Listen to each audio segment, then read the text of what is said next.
आपका दरवाज़ा अगर पूर्व और उत्तर की तरफ रखेंगे तो आपकी सारी खिड़कियां दक्षिण और पश्चिम की तरफ होंगी। फ्लैट में जैसे ही प्रवेश करते हैं आप, जिस दिशा से प्रवेश करते हैं उस दिशा में ही बहुत ज़्यादा खिड़कियां हों, ये संभव नहीं होता है। ज़्यादातर समय ऐसा देखा गया है कि जिस दिशा में हम प्रवेश करते हैं उस दिशा के अपोजिट डायरेक्शन में, विरुद्ध दिशा में ज़्यादा से ज़्यादा खिड़कियाँ होती हैं और खुली जगह होती है। तो यहाँ तो जो वास्तु के नियम हैं उसमें अवरोध हो गया, उसमें गड़बड़ी हो गई। गड़बड़ी इस प्रकार से हो गई कि हमने उत्तर का दरवाज़ा लिया, प्रवेश किया तो दक्षिण में सारी खिड़कियां मिल गई या पश्चिम में सारी खिड़कियां मिल गई। अब क्या करेंगे? प्रयत्नपूर्वक ऐसे घर को ढूंढेंगे जिसमें दरवाजा अगर पूर्व और उत्तर में हो तो भी या नहीं भी हो तो भी अधिक से अधिक खिड़कियां उत्तर और पूर्व की दिशा में ही हो, जिससे कि सकारात्मक ऊर्जा के प्रवाह में कोई भी बाधा उत्पन्न न हो। मेन डोर कहाँ होना चाहिए इसकी बड़ी कल्पना की गई है। इसके बारे में बहुत सारे ग्रंथों में बहुत कुछ कहा गया है, लेकिन मैं चाहूँगा कि आप एक बार फिर समझ लें। उत्तर, पूर्व, दक्षिण और पश्चिम किसी भी दिशा में आपका दरवाज़ा हो सकता है। दक्षिण दिशा या पश्चिम दिशा से कोई बात घबराने की नहीं है। उस दिशा के चतुर्थ भाग में आप दरवाज़ा बना सकते हैं। अगर होता है तो ठीक है, नहीं होता है कोई बात नहीं, आगे चलते हैं। सबसे पहली बात, द्वार वेद। द्वार के सामने क्या होता है तो गलत होता है और क्या होता है तो सही होता है। द्वार वेद कितने प्रकार से हो सकते हैं? दरवाजे के बिल्कुल सामने चढ़ती हुई सीढ़ियाँ हों, कोना हो, स्तंभ हो, जैसा कि यहाँ दिखाया गया है। दरवाजे से बाहर निकले तो चढ़ती हुई सीढ़ियाँ आपको दिखाई दे रही हैं। इस तरह की सीढ़ियाँ चढ़ती हुई द्वार वेद, जिसको शास्त्रों में सोपान वेद कहा गया है। जैसे ये कोण दिखाया गया है या सीढ़ियाँ चढ़ती हुई, तो कोण वेद या सोपान वेद दोनों साथ में दिखाया गया है यहाँ पर।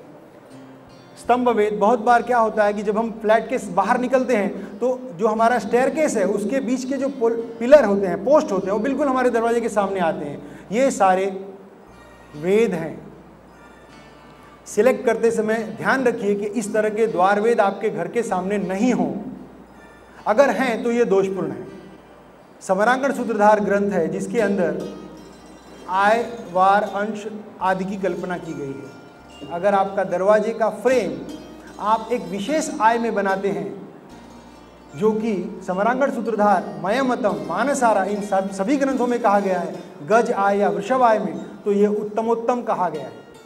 आप उस दरवाजे को, जो आपका मेन डोर है, खूब अच्छा और सुंदर बनाइए। अगर हो सके तो कुछ अच्छी सलाह लीजिए और द्वार की लंबाई चौड़ाई का ध्यान रखते हुए उसको गज आय, वृषभ आय या सिम्हा आय में बनाइए, जिससे अच्छी से अच्छी ऊर्जा का प्रवाह दरवाजे से हो।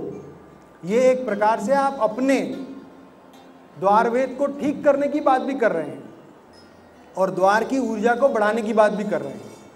अन्य द्वार जो घर के अंदर होंगे उनसे हमारा मूलभूत जो मुख्य द्वार है वो सुंदर और अच्छा होना चाहिए। बहुत बार लोग क्या करते हैं, बेडरूम का द्वार और टॉयलेट का डोर बहुत अच्छा बनाते हैं और मेन डोर ऐसे ही बना देते हैं। समरांगण सूत्रधार में ऐसा कहीं नहीं बात कहा गया है कि गणेश की या बजरंग बली की या शंकर जी की मूर्ति ही अपने दरवाजे पर लगाओ। ग्रंथों ने हमेशा यही कहा है कि अपनी परंपरा के आधार पर शुभ चिन्हों को दरवाजे पर लगाया जाए, जो आपकी परंपरा है उसके अनुसार। जैसे पीछे वाले में देखेंगे, यहाँ पर गणपति की मूर्ति रखी गई है और बहुत से ऐसे दरवाजे हैं जहाँ पर कुलदेवी की मूर्ति रखी गई है या अन्य प्रकार से उसको सुशोभित किया गया है। ये आपका फ्लैट है। हम अज्यूम करते हैं कि कुछ इस तरह से आपका घर का दरवाज़ा होगा जहाँ से आप घर के अंदर आएंगे। यहाँ आप देख सकते हैं कि दरवाजे से जैसे ही आप अंदर आते हैं एक पैसेज में आते हैं या कभी कभी डायरेक्ट लिविंग रूम में आ जाते हैं। ये दोनों भी बातें ठीक है, लेकिन अगर घर से अंदर आते ही आप किसी पैसेज में आते हैं तो क्या ध्यान रखना चाहिए? यहाँ पर जो बात दिखाई दे रही है वो ये है कि यहाँ पर अंधेरा ज़्यादा है दरवाजे के पास, इसलिए यहाँ प्रकाश की व्यवस्था की गई है। दूसरे चित्र में अधिक प्रकाश की व्यवस्था की गई है, ये दिखाने के लिए कि ऊर्जा का एक प्रकार है प्रकाश, ऊर्जा कैसे बढ़ाई जा सकती है। Light, sound, waves and vibration. इस चित्र में अगर ध्यान दें तो जैसे ही अंदर आएंगे तो आपकी पहली आवश्यकता होती है जूते कहाँ निकालें, शू रैक कहाँ बनाएं, और बनाएं तो वो ठीक है या गलत है। यहाँ पे आपको रैक दिखाई दे रहा है, शू रैक बनाया है और यहाँ पर एक फ्लावर पॉट रखा गया है। मयमतम ग्रंथ के आधार पर आपकी जो दिशाएं हैं वो दिशाओं के आधार पर कुछ धान्य स्थापना की बात कही जाती है। मैं आपको सलाह दूंगा कि आपका दरवाजा चाहे जिस दिशा में हो, चाहे जिस दिशा में हो, आप जैसे ही घर में आए शू रैक के ऊपर या अपने घर के दरवाजे के पास एक भरा हुआ कलश रखें। ये धान्य से भरा हुआ कलश शुभ चिन्हों के रूप में भी कहा जाता है। अगर आपके घर का दरवाजा ईशान्य दिशा में है तो इस फ्लावर पॉट के अंदर जो धान्य रखा जाएगा वो छिलके वाला चावल होगा। पूर्व में है तो सिर्फ चावल रखें। अग्निकोण की दिशा में यानी साउथ ईस्ट में अगर आपका दरवाजा है तो इस फ्लावर पॉट के अंदर जो यहाँ दिखाई दे रहा है कुल्थी या कोदरवा या कलथी गुजराती में कहते हैं। दक्षिण की तरफ अगर दरवाजा है आपका तो ब्रोकन राइस यानी कणकी, चावल के टुकड़े।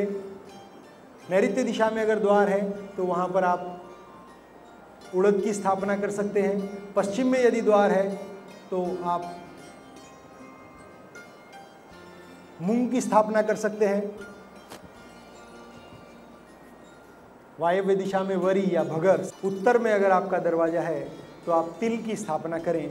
ऐसा ग्रंथ के आधार पर किया जाना श्रेष्ठ कहा जाए।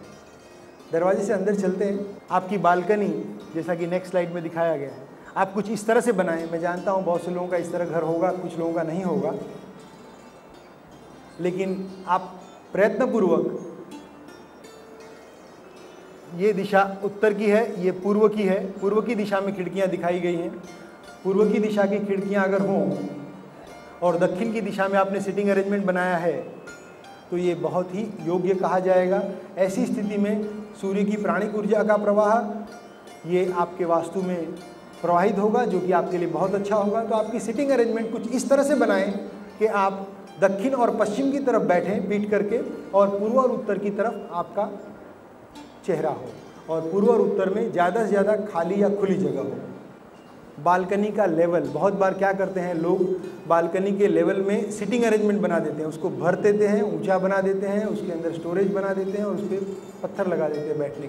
वास्तुसार संग्रह 26वें अध्याय के आधार पर बालकनी नॉर्थ या पूर्व या वेस्ट ईस्ट में हो तो यहाँ पर लेवल डाउन होना चाहिए, और अगर दक्षिण और पश्चिम में हो तो ही ये ऊंचा या भारी बनाना चाहिए, वरना नहीं बनाना चाहिए। जैसे कि यहाँ दिखाया गया है, यहाँ पर बालकनी आपकी उत्तर दिशा में है जो कि काफ़ी नीचे है।